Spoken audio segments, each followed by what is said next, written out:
Moskow sedang diserang. Dan itu karena pengepungan Moskow telah dimulai. Kamu lihat, saat Putin bersembunyi di bunker selama serangan drone ini, warga Rusia panik. Kepanikan itu tidak dimulai dengan serangan drone ini dan tidak akan berakhir dengan serangan drone ini. Kamu lihat, ini bukan hanya tentang satu serangan drone saja. Ini tentang Moskwa sebagai jantung Rusia. Merasa sakit akibat perang yang dimulai oleh Putin dan kehabisan sumber daya yang dibutuhkan kota untuk memenuhi kebutuhan penduduknya.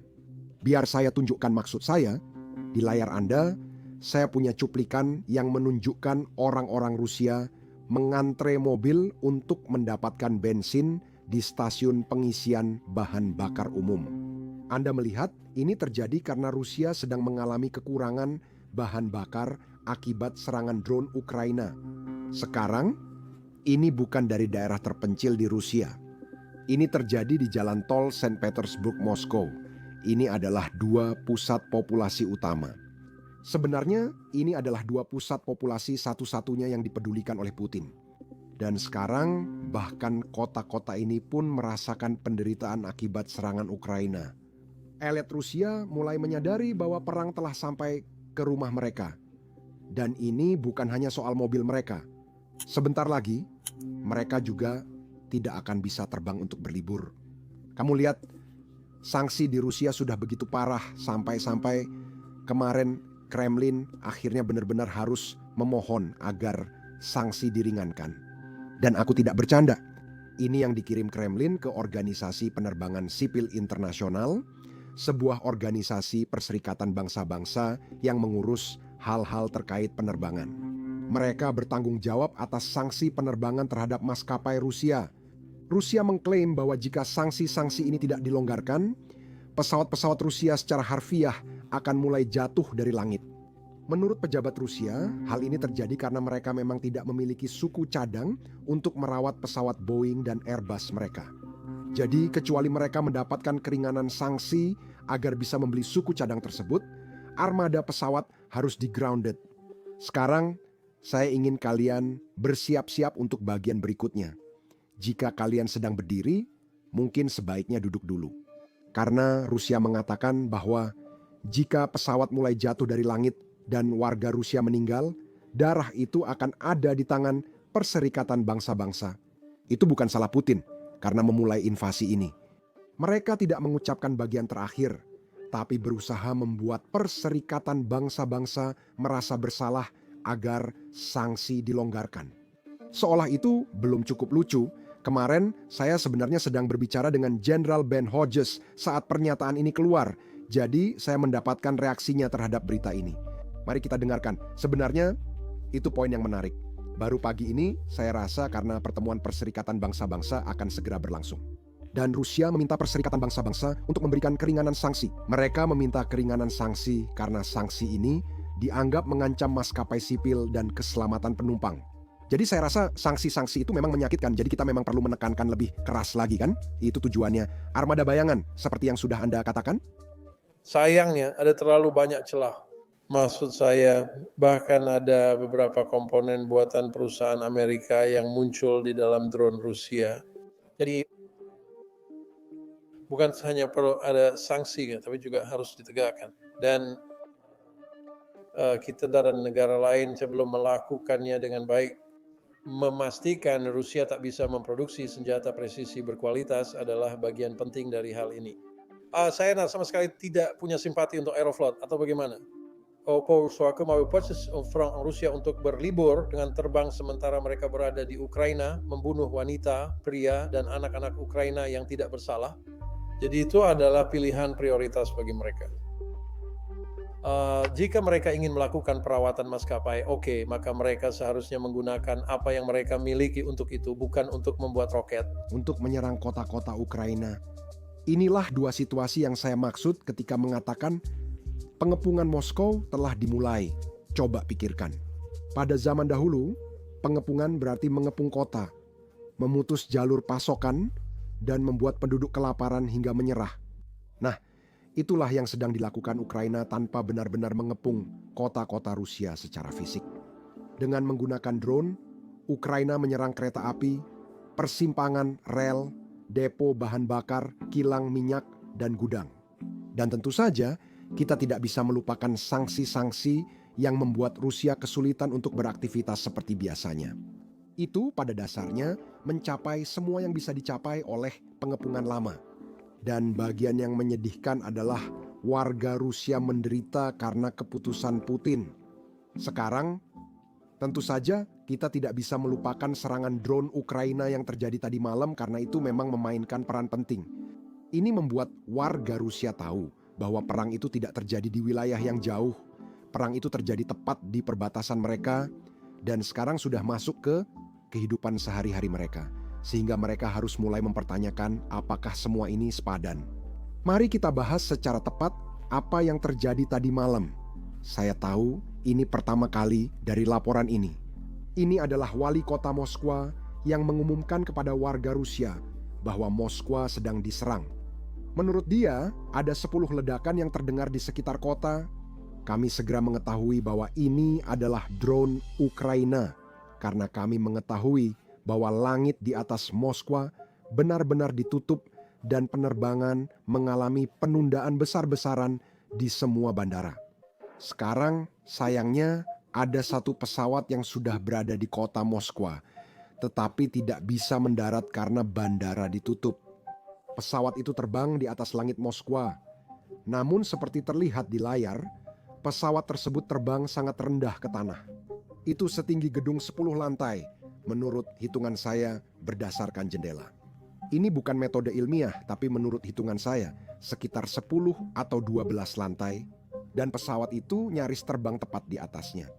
Sekarang, saya bukan ahli penerbangan, jadi saya harus mencari tahu kenapa itu terjadi. Nah, menurut riset saya, sepertinya tidak masalah seberapa sering Putin mengklaim bahwa Rusia adalah negara adidaya.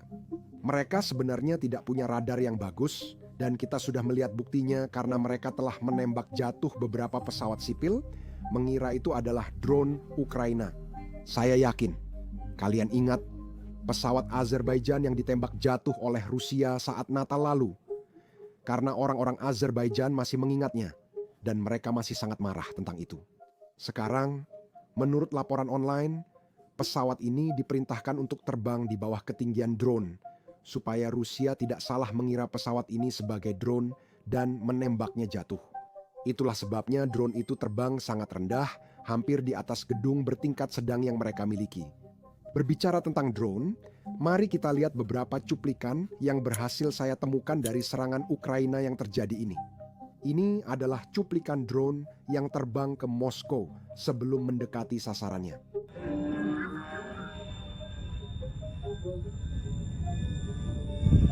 Selanjutnya, kita ada cuplikan setelah kejadian. Letaknya sangat jauh, tapi Anda bisa melihat asap yang mengepul dari apapun yang terkena drone itu. Sebenarnya, kita belum tahu pasti apa yang terkena drone itu. Dan itu ada hubungannya dengan undang-undang baru Rusia yang akan saya bahas sebentar lagi. Tapi pertama-tama, mari kita lihat klipnya. Sekarang, saya tidak akan menampilkan banyak klip agar kalian tidak bosan dan akan segera masuk ke analisis.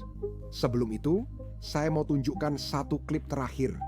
Dalam klip ini, kita bisa melihat otoritas Rusia berusaha memastikan warga Rusia tidak melihat akibat dari serangan Ukraina. Atau mungkin drone Ukraina. Puing-puing yang jatuh setelah dijatuhkan. Bagaimana cara Anda melakukannya?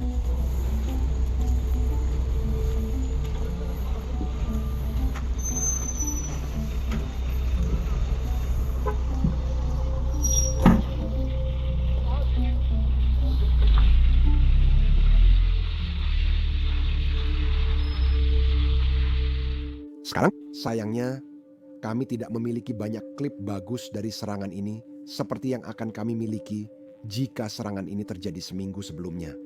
Alasan untuk ini adalah undang-undang baru Rusia yang sekarang melarang berbagi rekaman serangan udara Ukraina yang terjadi di dalam wilayah Rusia. Undang-undang ini disahkan 4 hari lalu, dan ini hanyalah upaya Putin yang lain untuk membuat rakyat Rusia tetap tidak tahu seberapa buruk perang ini berjalan. Jika masyarakat Rusia mendapatkan lebih banyak informasi tentang serangan Ukraina yang berhasil di dalam Rusia, hal itu pasti akan merusak kepercayaan masyarakat terhadap kemampuan Putin dalam memimpin negara. Sekarang, saya ingin menarik perhatian kalian pada komentar yang dibuat Putin sekitar 10 bulan lalu.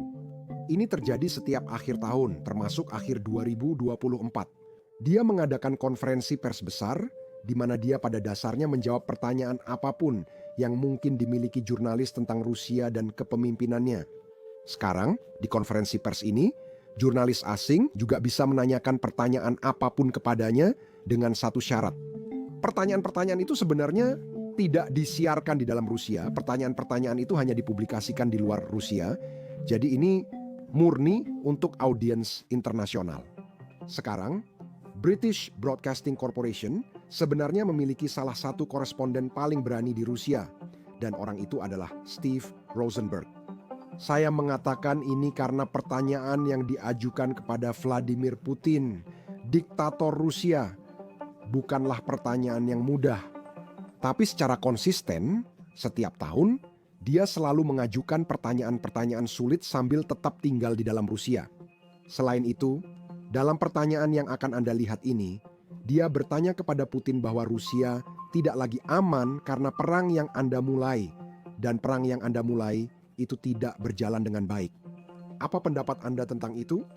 Dan Anda bisa melihat Putin menjadi sangat marah secara jelas dan kehilangan kendali saat menjawab pertanyaan ini. Setelah melihat jawabannya, Anda akan paham kenapa dia tak ingin warga Rusia melihat pertanyaan ini, dan itulah alasannya. Ini murni untuk penonton luar negeri. Mari kita putar klipnya. Deklarasi akhir, dan di sana disebutkan tentang kebutuhan. Saya membaca deklarasi akhir konferensi tingkat tinggi Brazil, Rusia, India, China, South Africa. Dibahas perlunya stabilitas, keamanan global dan regional, serta dunia yang adil. Moto kepresidenan Brazil, Rusia, India, China, South Africa, Rusia juga mencakup gagasan keadilan dan keamanan ini. Keamanan, tapi Apa kaitan tindakan Anda 2,5 tahun terakhir dengan invasi Rusia ke Ukraina? Di mana keadilan, stabilitas, dan keamanan di sini, termasuk keamanan Rusia? Malahan karena sebelum dimulainya operasi militer khusus, tidak ada serangan drone di wilayah Rusia, tidak ada penembakan ke kota-kota Rusia, tidak ada pasukan asing yang menduduki wilayah Rusia. Semua itu tidak benar, tidak ada penembakan.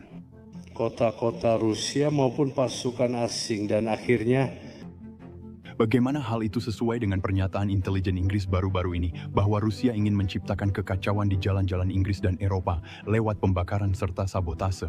Lalu bagaimana dengan stabilitasnya? Terima kasih. Jangan ditanya. di Eropa lewat pembakaran, sabotase, dan lainnya, itulah stabilitas sesungguhnya. Terima kasih. Baiklah, saya akan mulai dengan keamanan Rusia, karena itu yang paling penting bagi saya. Anda menyebutkan tentang serangan drone dan sebagainya. Ya, itu memang belum pernah terjadi. Biarkan saya mulai. Dengan keamanan Rusia, karena bagi saya, itu adalah prioritas. Anda menyebutkan serangan drone dan sebagainya. Ya, ini belum pernah terjadi, namun situasinya jauh lebih buruk. Situasinya seperti ini, menjalin kontak dan Hubungan dengan. Sebagai tanggapan atas usulan gigih untuk mengembangkan kontak dan hubungan dengan negara-negara barat. Mereka selalu berusaha menempatkan kami pada posisi kami. Itu bisa saya pastikan. Di permukaan semuanya tampak sangat ramah, tapi sebenarnya mereka selalu berusaha menempatkan kami pada posisi kami. Dari posisi ini, Rusia akhirnya akan jadi negara kelas 2 yang hanya berfungsi sebagai pemasok bahan mentah, yang pada akhirnya sangat berpengaruh terhadap hilangnya kedaulatan negara kita. Dalam situasi itu, Rusia tak hanya gagal berkembang, tapi juga tak bisa bertahan. Rusia tidak bisa bertahan jika kehilangan kedaulatannya. Itu poin utama sesterane.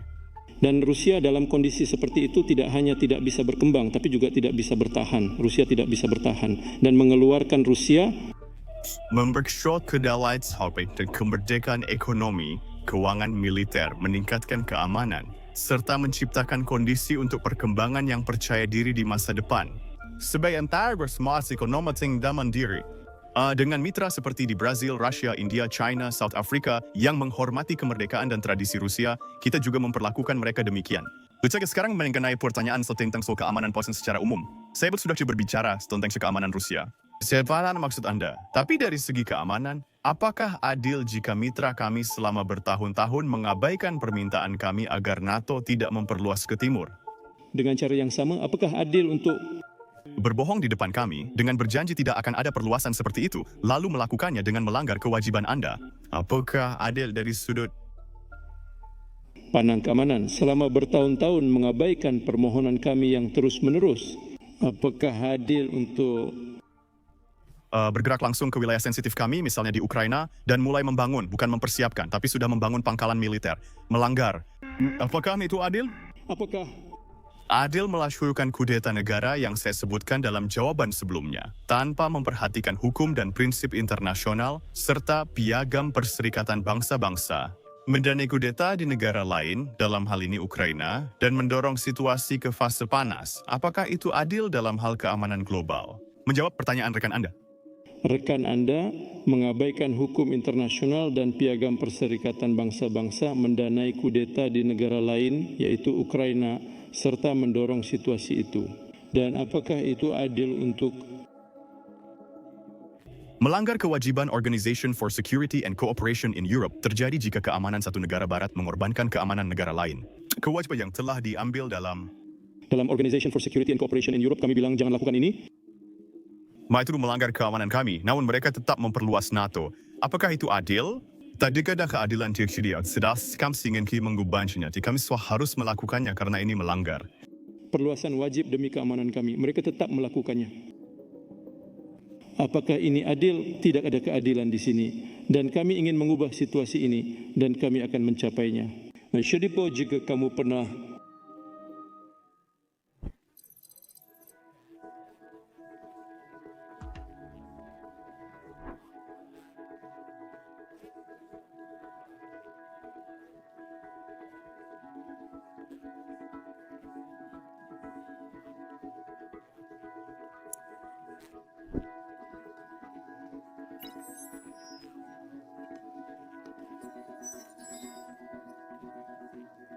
berpikir untuk memulai saluran YouTube untuk dirimu sendiri, sekarang adalah waktu yang tepat. Jika kamu ingin tahu cara orang berkembang di YouTube tahun 2025, seperti pria ini yang mendapatkan jutaan penayangan hanya dalam beberapa bulan setelah memulai saluran, maka saya punya solusi untukmu. Akhir pekan ini, saya akan mengadakan bootcamp gratis untuk pemula, membagikan saran YouTube, dan menjawab semua pertanyaanmu tentang berkembang di YouTube. Jika kamu tertarik untuk belajar dari bootcamp ini, kamu bisa mendaftar dengan mengklik tautan di deskripsi atau memindai kode QR di layar kamu. Kode QR di layar kamu.